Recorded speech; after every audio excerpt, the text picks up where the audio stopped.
نستقبل عبر الهاتف دكتور أشرف زكي نقيب المهن التمثيلية. دكتور،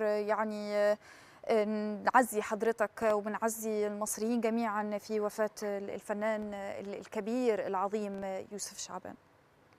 البقاء لله. والله هو طبعا أستاذ يوسف شعبان واحد من أهم النجوم العالم العربي ورمز من رموز الفن يمكن في مصر وفي العالم العربي.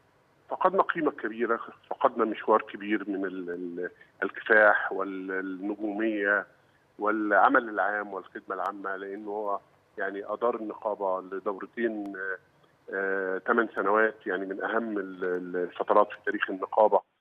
ترك بصمة كبيرة سواء على المستوى الفني أو على المستوى المهني أو على المستوى الإنساني. فربنا يرحمه، يعني ربنا يصبرنا جميعا ويصبر أهله وجمهوره ومحبيه في العالم العربي كله. في أنباء يا فندم عن الجنازة أو إقامة جنازة وعزاء؟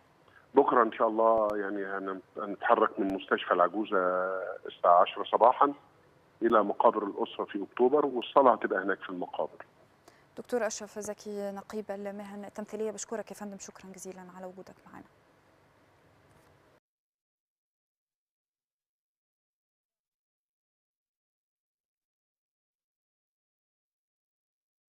طبعا مرة أخرى نقدم العزاء في الفنان الكبير العظيم، وفاة الفنان النجم يوسف شعبان متأثرا بإصابته بكورونا عن عمر يناهز 90 عام.